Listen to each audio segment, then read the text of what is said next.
Bismillahirrahmanirrahim. Guys, today we are going to talk about the rape of the lock cancer 2 part 1. तो हमने part 1 के अंदर देखा कि किस तरह जो इसका लैपटॉप होता है जिसका नाम शॉक होता है वो किस तरह इसको नींद से जगाता है और स्लीपलेस लवर की तरह ये कैसे रात के सुबह के 12 बजे तक सो रही होती है।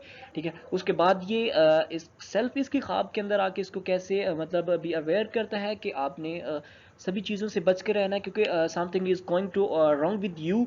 तो so be aware specially with boys. ठीक है, इसको ऑलरेडी वॉर्न करता है कि हमेशा लड़कों से बच के रहें क्योंकि आज का दिन तुम्हारे लिए बहुत ख़राब टाइप का जा रहा है। तो जब ये उठती है तो इवन के ये जो है लेटर्स जो इश्कियाना लेटर इसके पास ऑलरेडी मौजूद होते हैं, इसको आए होते हैं, वो उसको पढ़ने में मगन हो जाती है।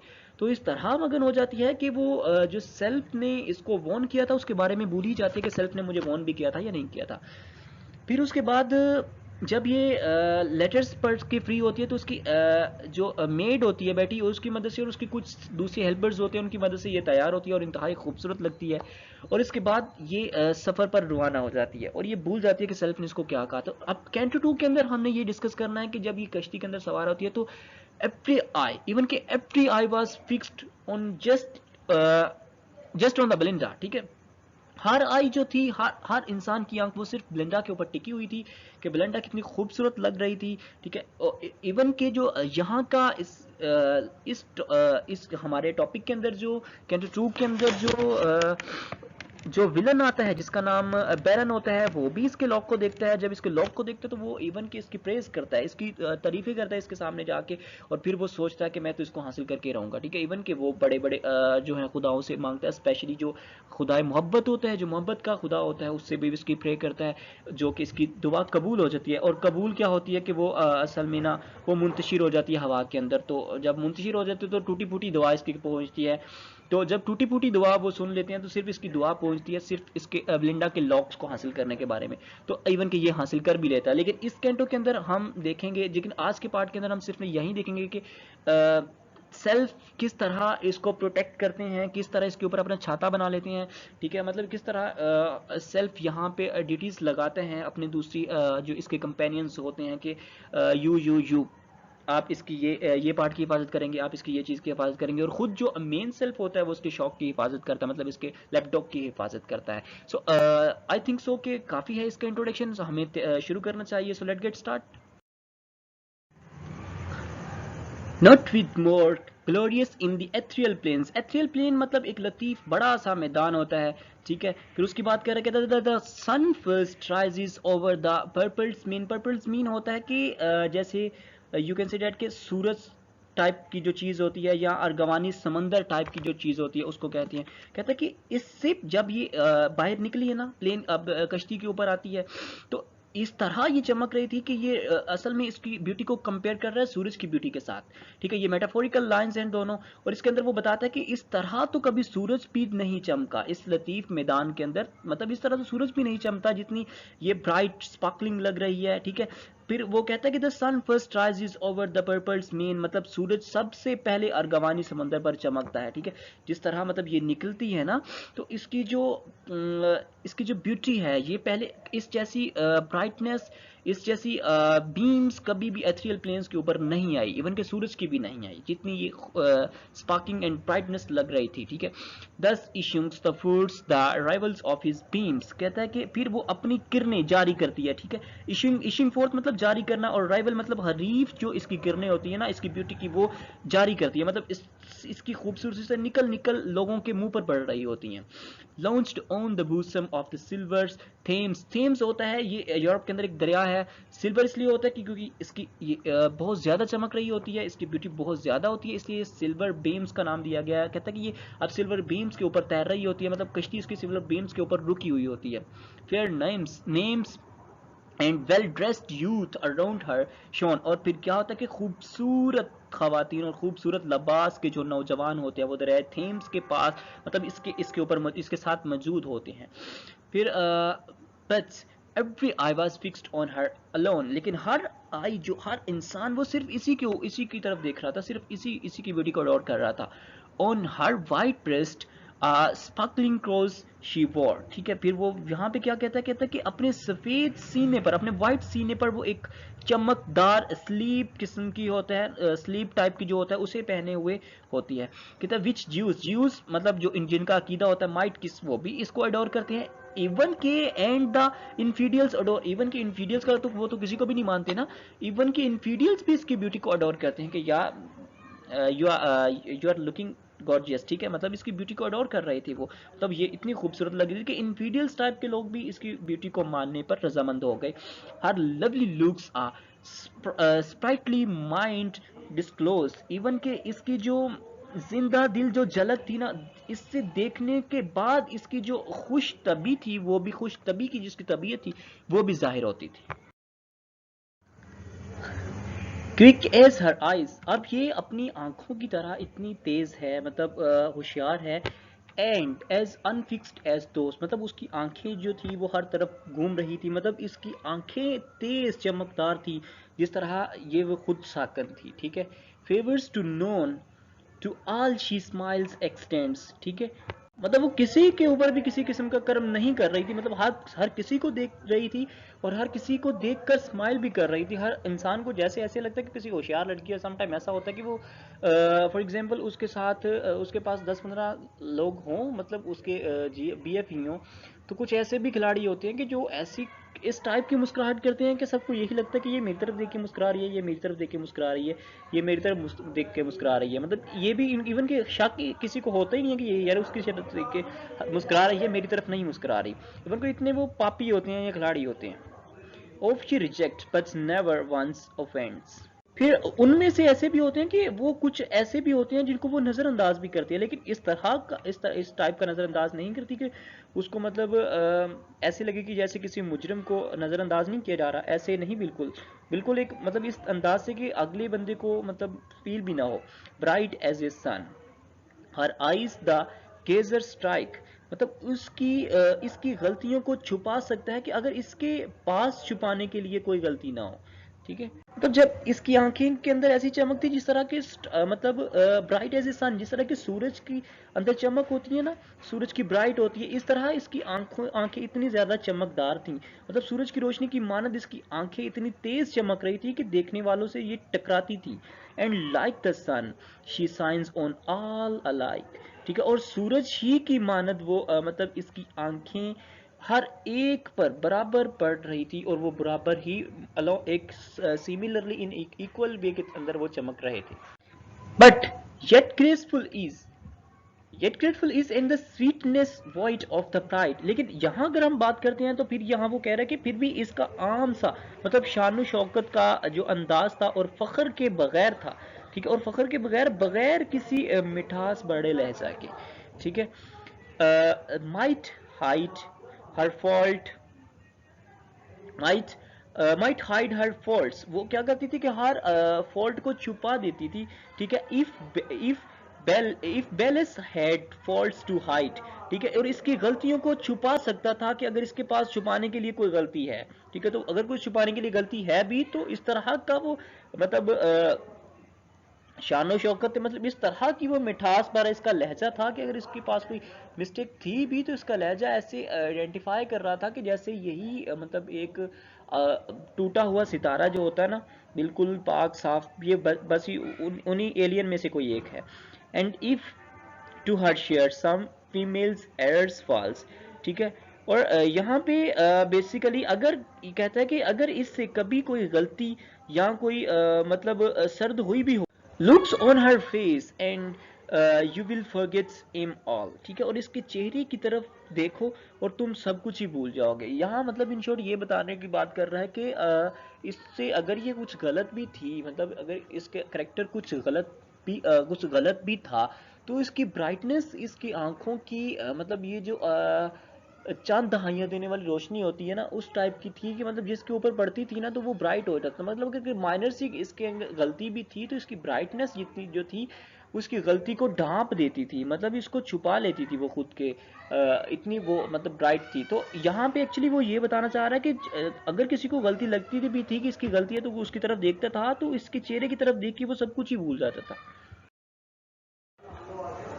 अब यहाँ पे एक्चुअली इन दो लाइंस के अंदर बेलिंडा की असल कैरेक्टर को शो करने की राइटर कोशिश कर रहा है, और वो कहता है कि दिस नेम्स मतलब ये बेलिंडा जो थी to destruction of the mankind, असल में इंसानियत को तबाह करना चाहती थी, ठीक है। Nourish the two locks which graceful hung behind, इसकी मतलब दो बड़ी खूबसूरत लटियां थी, मतलब जो लॉक्स थे, बाल थे, ठीक है, बालों के गुच्छे थे जो बड़ी शान और शौकत के साथ इसने अपने पीछे लटका के रखे हुए थे। सो यहाँ पे एक्चुअली वो बता रहा है कि ज्यादातर लोग इसी के बालों के ऊपर ही मर गए, in equal curls and well conspired to deck, ठीक है। और वो क्या करते थे, जिनमें बराबर के बाल डाले गए थे, ठीक है, एक एक लट्टी के अंदर बराबर के जो है वो बाल डाले गए थे, और बड़ी तरतीब के साथ इसको जो है वो सजाया गया था, क्योंकि इसने एक तो इसकी मेड थी बेटी, उसकी मदद से, और उसके अलावा भी बेटी की अगर हम उस पीछे हमने पढ़ा है इसके पीछे वाले पार्ट में कि इसने जो तैयार श्यार हुई थी वो सारा का सारा जो इसका क्रेडिट था वो बेटी को नहीं जाता था, ठीक है, इसकी मेड को नहीं जाता था, बल्कि उसके साथ जो उसके हेल्पर्स थी उनका भी बहुत ज़्यादा रोल रहा है इसके अंदर, और सेल्फ का भी इवन के बहुत ज़्यादा रोल रहा है, लेकिन सेल्फ का इनके सजाने के ऊपर कोई रोल नहीं था। फिर आगे वो कहता है कि with shining the ring with shining the ringlets the smooth ivory neck, ठीक है, love in these labyrinths in his slaves detains। अब यहाँ पे वो राइटर एक्चुअली इसके नेक की बात कर, इसकी गर्दन की बात कर रहा था। तो वो कहता है कि हाथी के जिस तरह दांत सफ़ेद चमकदार होते हैं ना, उस तरह की इसकी गर्दन थी, ठीक है, और इसने चमकदार बालों की लठे भी जो है ना वो लटका रखी थी। Love in these labyrinths in the slaves detains, मतलब डिटेन मतलब असीर होना, और लेबिटेंस मतलब भूल भुलैया जिसे कहते हैं, और इन्हीं भूल भुलैयों की मोहब्बत कि इसके गुलाम असीर हो चुके थे, और इन्हीं दो चार चीज़ों की वजह से लोग इसके मतलब गुलाम हो चुके थे। And the mighty hearts are held in slender the change, और फिर कहते, और बड़े बड़े जो बड़े बड़े दिल के जो जुल्फों के जाल में, बड़े बड़े कुछ ऐसे दिल वाले थे जो इसके जुल्फों के जाल के अंदर ही फंस गए थे। फिर with hairy springs we the birds with the birds bed tray, मतलब इन जुल्फों के फंदे में इन जुल्फों के फंदे से हम इंसानों को मतलब धोखा दिया जा रहा था एक्चुअली। जो जुल्फे इसने मतलब हर लट को मतलब बड़े अच्छे अंदाज से मतलब खूबसूरत तरतीब के साथ इसने गोल गोल किए हुए थे बाल, कहते कि वो बेसिकली इंसानियत को धोखा दे रही थी। Slight lines of the hair surprise the finny prayers, अगर यहाँ पे अगर इसकी बात करते हैं तो ये कह रहा था कि जैसे कि मछलियों के शिकार के लिए तैयार किया गया हो जाल होता है ना, इसको मतलब फिनी प्रे जिसे कहते हैं, वो एक ऐसा जाल होता है जो मछलियों के शिकार के लिए तैयार किया गया जा रहा था। और इन जुल्फों की जो बारीक जुल्फों के जरिए जो बारीक मछलियों के शिकार के लिए जाल की माना था, जिस तरह के एक बारीक बारीक जाल बुना होता है, वो जब दरिया के अंदर उस जाल के जरिए शिकार किया जाता था तो मछलियाँ उन बारीक जाल के अंदर से नहीं निकल सकती थी, तो वो फंस जाती थी एक्चुअली। तो यहाँ पे उसको जो है वो लिंक कर रहा है इसके साथ, और उसकी खूबसूरती बालों की ब्यूटी को बता रहा है कि वो किस तरह लच्छेदार इसके बाल थे। फिर आगे कहता है कि fair fair tresses men's imperial race ensnare. फिर यहाँ पे वो कहता है कि जो बड़े खूबरू और शहाना नस्ल के आदमी थे ना, जो बड़े बड़े खुद को फेयर ट्रेसिस मीन समझते थे, ठीक है, इंपीरियल मैन जो थे वो भी इसके जाल के अंदर फंस जाते थे यहाँ पे आके। And the beauty draws us with a single hair, और एक एक बाल की खूबसूरती हमें अपनी तरफ जो है वो मुतवज्जा करती थी। अब यहाँ पे एक्चुअली वो उसकी ब्यूटी को डिफाइन कर रहा है कि ये जो निम्स थी ना, ये जो बेलिंडा थी, इसकी जो खूबसूरती थी ये एक्चुअली दुनिया को तबाह कर रही थी, दुनिया को एक गलत रास्ते की तरफ लेके आ रही थी। कि मतलब इसकी दो लटें जो थी इसने अपनी गर्दन के पीछे से लटकाई हुई थी, जो कि इक्वल रूल्स थी उनकी, मतलब एक जैसे उनके जो थे बालों को उसने गुच्छा दिया हुआ था, तो बड़ी तरतीब एक सीक्वेंस के साथ प्रॉपर रखा गया था। और इसने आगे बताया कि राइटर कह रहा था कि मोस्टली जो बड़े आदमी थे, जो बड़े बड़े दिल वाले थे, आगे इसके सामने सरेंडर कर देते थे खुद को, ठीक है, कि इतनी खूबसूरती के साथ इसने बचाया जो बालों को जो अपने बिछाया हुआ था। अब इन लाइंस के अंदर जो है वो राइटर्स जो आइडेंटिफाई करने वाला है जो इसका विलन है इस प्ले का इस वर्क का, वो उसका नाम है बैरन। कहता है कि the adventurous baron, the bright looks, the admired. फिर क्या करता है कि इसी महम के अंदर जो बैरन था इस चमकदार चोटी की तारीफ करता है, ठीक है, उसकी मतलब उसको एडमायर्ड करता है। एंड ही सा he wished and too praised and to praise inspired, और वो इससे बहुत ज़्यादा इंस्पायर होके इसकी प्रेज करता है, ठीक है, इसकी ख्वाहिश करता है ताकि वो इसको हासिल कर ले। फिर उसके बाद कहता है कि resolved to win, he he mediates the way by fruits to ravish or by the fruits betray। फिर कहता है कि फिर वो क्या करता है कि इसको छीनने का मतलब बाय फोर्स, ठीक है, बाय फोर्स छीनने का इरादा करता है या किसी बेट्रे के जरिए, फ्रॉड के जरिए इसको जो है वो छीनने का इरादा करता है, मतलब इसे वो जीतने का इरादा करता है। मुख्तलिफ तरीकों पर वो गौर करता है, ठीक है, by force to the ravish और bye fraud to the betray, क्या वो इसको ताकत के जरिए हासिल कर सकता है, जोर के जरिए या धोखे या किसी मकर से जरिए से वो उसको हासिल कर ले, ठीक है। For when the success are lovers toil attend, क्योंकि जब किसी काम के मतलब जब भी किसी चाहने वाले की, किसी लवर की मेहनत को कामयाबी मिलती है तो क्या होता है कि फ्यू आस्क इफ फ्रॉड्स या by force attend his ends, कि क्या होता है कि चंद एक ही पूछते हैं कि क्या इसे धोखे से या ताकत से हासिल किया, क्योंकि जब भी कोई चीज़ हासिल कर ली जाती है तो कुछ एक आधा ही होता है ना जो उससे पूछता है कि यार इसने धोखे से तो नहीं की या जोर ज़बरदस्ती तो नहीं की। इवन के यही लोग एडमायर करते हैं कि ही इज़ अ विनर, ठीक है। फॉर दिस एवर मतलब for this Ira Phoebus rules he had improved, मतलब यहाँ पे वो यहाँ इम्प्रूव एम्प्लॉयड मीन इल्तजा करना, और फीबस मतलब सूरज या देवता आप कह लें, इसके लिए इससे वो सूरज से देवता या इल्तजा करता है, ठीक है। Propitious heaven and every powers adored, फिर वो क्या करता है कि मेहरबान खुदा और हर ताकत की वो मतलब हर टाइप की वो इबादत करता है, but chiefly love to love and altars bullets, लेकिन ख़ास तौर से स्पेशली तौर से वो उस खुदा से प्रे करता है जो कि खुदाए मोहब्बत हो, उससे वो दुआ करता है। Of 12 vast French romances neatly gilt, ठीक, फिर वो क्या करता है कि वो अपनी 12 इश्किया किताबों को जला देता है, ठीक है। Of the 12 vast French romances neatly gilt, वो अपनी जो 12 इसके पास किताबें होती हैं उनको वो जला देता है, वो किताबें इश्क से रिलेटेड होती हैं। सो अब यहाँ पे हमने इस स्लाइड्स के अंदर देखा कि इसका एक नया विलन आ गया है कि जो इसका नाम बैरन है, और वो जब इसके बालों को देखता है तो उसकी प्रे करता है, उसकी तारीफ करता है, और फिर वो मन ही मन में सोचता है कि मैं इसको हासिल करके रहूँगा, चाहे किसी धोखे से, फ्रॉड से करूँ, बेट्रे से करूँ, फ्रॉड से करूँ या किसी भी तरीके से करूँ, लेकिन मैं इसको हासिल करूँगा। क्योंकि कुछ ही लोग ऐसे होते हैं, चंद एक आधा होता है जो ये सोचता है कि इसने धोखे से तो नहीं हासिल कर लिया। मोस्टली ऐसे ही होते हैं जो कहते हैं कि बस ठीक है हासिल हुआ तो हुआ, ठीक है, इसमें तो कोई भी मतलब तगो करने वाली बात नहीं होती। लेकिन कुछ ऐसे भी मतलब चाहे अब वो इसी वक्त इसी चीज़ के लिए वो हर किसी गॉड से दुआ मांगता है, स्पेशली वो जो खुदा इश्क होता है, खुदा मोहब्बत होता है, उससे वो प्रे करता है, और इवन कि इसके पास 12 बुक्स होती हैं फ्रेंच रोमांस की, वो उनको भी जला देता है।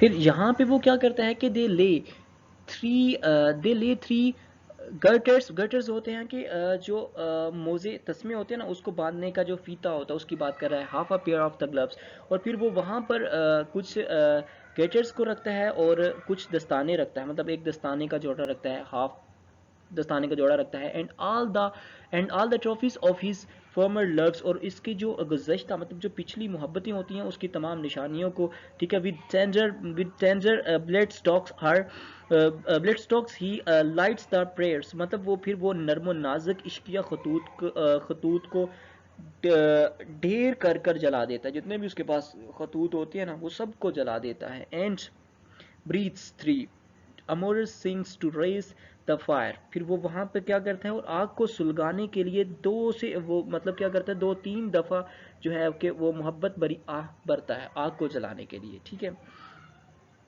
फिर इसके बाद कहता है कि the prostrates falls and begs with ardent eyes, फिर उसके बाद कहता है कि आर्डेंट्स मीन पुरजोश, और पोर्ट्रेट्स फॉल मतलब मुंह के बल गिरता है, कहता है कि फिर वो मुंह के बल गिर जाता है, ठीक है, और अपनी पुरजोश जो आंखें हैं उससे वो इल्तजा करता है, ठीक है। एंड अर्डेंट्स आइज, और वो विद अर्डेंट्स आइज और पुरजोश आंखों के साथ, ठीक है, soon to obtain and long possess the prize, और फिर क्या कहता है कि इस अनाम जो बालों की लट को जल्द हासिल करने और अपने पास रखने के लिए मतलब इसकी इल्तजा करता है। The the poets gave air and granted half his prayers, ठीक है। फिर वो क्या करता है कि जो मुतलकिल अन्नान ताकत, जो सबसे बड़ी ताकत जिसको कहते हैं, ठीक है, इसकी दुआ सुन लेती है। जो सबसे बड़ी ताकत होती है ना वो इसकी दुआ सुन लेती है, लेकिन इसकी आधी दुआ सुन लेती है। क्यों? इसका रीज़न ये होती है कि उस वक्त आसमानों तक पहुंचते पहुंचते दुआ को हवा का झोंका आता है तो दुआ आधी रह जाती है। जो आधी दुआ होती है सिर्फ इसके लट्टों की, बेलिंडा के लट्टों की, ठीक है, वो जो है वो सबसे मुतलकुल अल्लान जो गॉड होता है उसके पास सिर्फ उसकी वो दुआ पहुंचती है, बाकी नहीं पहुंचती, तो वो उसको सुन लेती हैं। फिर उसके बाद the winds disappeared the empty air, फिर बाद में जो हवा का खला भी होता है वो भी हवा के खला के अंदर बेसिकली इसकी दुआ मुंतशिर हो जाती है।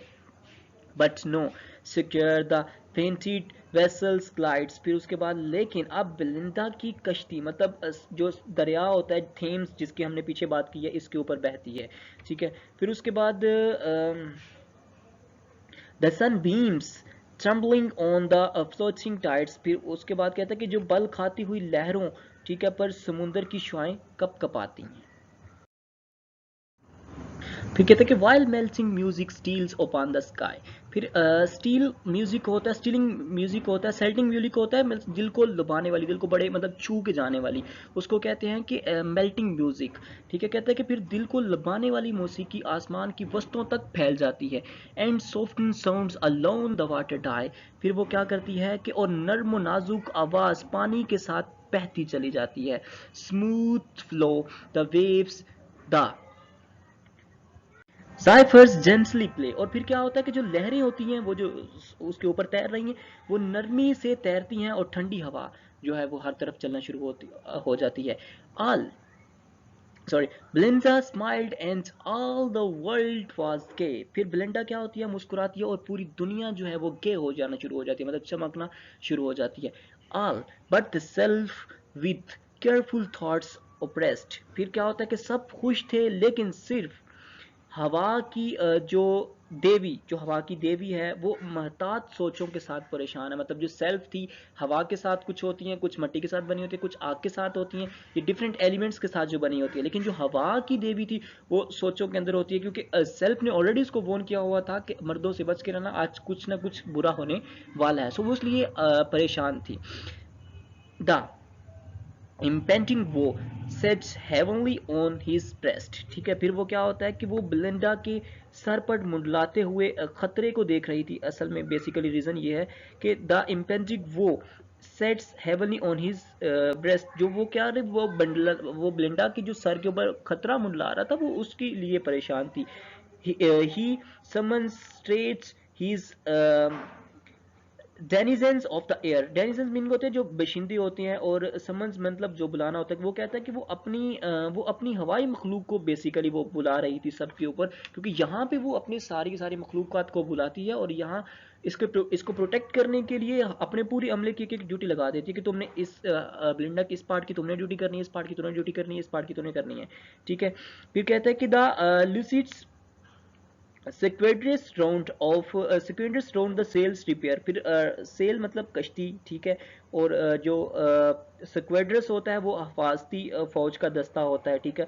लूसिड मीन नर्मो नाजिक, रिपेयर मीन सवारना, कहता है कि फिर नर्मो नाजिक हफाजती फौज का दस्ता इसकी कश्ती के जो बादबान के गिर्द जो है वो इकट्ठा हो जाता है, मतलब इसकी हिफाजत के लिए वो सारा का सारा हमला इकट्ठा हो जाता है। फिर soft over the shrouds aerial whispers breathe, फिर कहता है कि बादलों के ऊपर एरियल नरमी से सरगोशियों की मानद सांस लेना शुरू कर देती है। That seems but the zephyrs to the rain beneath, ठीक है। फिर क्या होता है कि ठंडी जेफर्स होता है कि बादो सीम या ठंडी हवा आप कह सकते हैं। कहता है कि जो नीचे बेलिंडा को सिर्फ हल्की सी हवा की मानद महसूस हो रही थी, ठीक है। Some to the sun, their insects wings unfold, कुछ अपने बारीक परों को सूरज के सामने खोल लेती हैं, ठीक है। वो सेल्फ जो होती हैं वो उसके ऊपर साया कर लेती हैं, ठीक है। oft on the breeze or sink in clouds of the gold, ठीक है। वेफ्ट मीन तैरना, ठीक है। कहता है कि हवा में तैरती हुई या जो है वो सुनहरे बादलों में डूब जाती हैं। फिर उसके बाद कहता है कि transparent forms to find for the mortal site, कि इनके जो शफाफ अजसाम, मतलब जो बिल्कुल साफ और नज़र आने वाले थे अजसाम, इंसानी बसारत से बाहर हैं, ठीक है। और इनकी शफाफ अजसाम इतने ज़्यादा बारीक हैं कि इन्हें इंसान की आंख मतलब देख ही नहीं सकती, ठीक है। Their flights bodies half dissolved in the light, इनके जो माया से बने हुए जिस्म थे ना, ठीक है, वो आधे रोशनी से जो है वो मिले हुए थे, मतलब आधे रोशनी की तरह दिखाई दिखाई देते थे।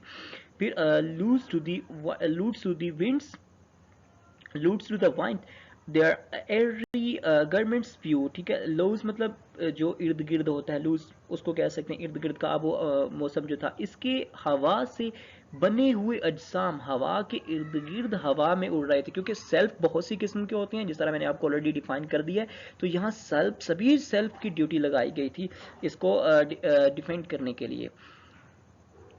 Thin glittering texture of the फिल्मी ड्यू, फिल्मी टेक्सचर मीन बनावट, और फिल्मी मतलब जलीदार जो होता है ना, मतलब जो किसी चीज़ जैसे कि मछली के ऊपर जो गोल गोल से होते हैं बने हुए, उस तरह आप कह लें, ठीक है। और इनकी बारीक जो जली नमा लतीफ़ बनावट की शबनम की माने जो दिखाई दे रहे थे, जो वो बने हुए थे ना, इसके जली नमा बने हुए थे, वो एक शबनम जैसे पंजाबी लोग समझते हैं तरेल जिसको कहते हैं, ओस जिसे कहते हैं, उस तरह वो दिखाई दे रहे थे। फिर कहता है कि tipped on the richest tincture of the sick of the skis, मतलब यहाँ पे वो कह रहा है कि जो आसमान की जो कसीफ बनावट में ये डूबे हुए लगते थे, कैसे लगते थे, जैसे आसमान की जो कसीफ बनावट है उसके अंदर डूबे हुए थे। Where the lights disports in ever mingling dyes, ठीक है। डिस्पोर्ट्स मीन आप यूं कह लें कि जैसे कि किसी चीज़ को अटकीलियां करना होता है, और मिंगलिंग मीन बदलना, ठीक है। कहते हैं कि जहां वो हमेशा बदलते हुए रंगों की रोशनी के साथ अटकेलियां कर रहे थे, मतलब हमेशा जिस तरह वो रंग उसकी रोशनी चेंज हो रही थी, मतलब हमेशा बदलने वाले रंगों की रोशनी के साथ जो थी, मतलब every type of the clouds, या every type of the you can say that, के हर मौसम के साथ वो खुद को चेंज कर लेते थे, in easy word. So while every beam new while every beam new transients colors finds, कहता है कि transients मीन आरजी जो टेम्परेरी बेस का होता है, और फ्लिंग्स मीन छोड़ना, कहता है कि जबकि हर शुआ नए आरजी रंग छोड़ रही थी। यहाँ सेल्फ की ब्यूटीज को और कुछ ब्लेंडर्स की ब्यूटीज को वहाँ वो डिफाइन करने की कोशिश कर रहा है। फिर कहते हैं colours that change awards they wave their wings, ठीक है। और रंग जो हर वक्त बदलते हैं, ठीक है, और वो अपने परों को हिलाती हैं। ये सेल्फ्स की बात कर रहे हैं यहाँ पे। Amid the circle on the gilded mast, ठीक है।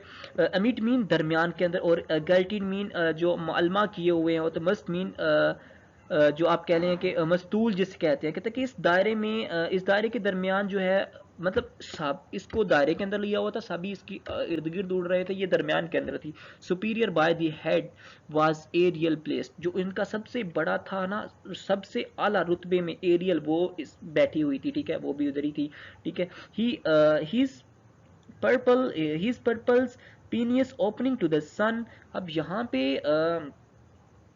बेसिकली यहाँ पे बताया जा रहा है कि जो पर्पल, पीछे हम जिक्र कर चुके हैं, जो अर्गवानी टाइप का होता है, अर्गवानी रंग का होता है, कहता है कि और अपने अर्गवानी रंगों के जो परों को सूरज में खोले हुए थे, मतलब अपने अर्गवानी जो रंग था उनका, उसके कलर को डिफाइन कर रहा है कि उनको जो पर थे ना, वो सूरज को खोले हुए थे, मतलब इस तरह, क्योंकि सेल्फ खुद डिफरेंट चीज़ों से एलिमेंट से बना होता है, तो ये जो सेल्फ था, इस तरह इसकी भी रोशनी जस्ट लाइक अ सन थी, ठीक है।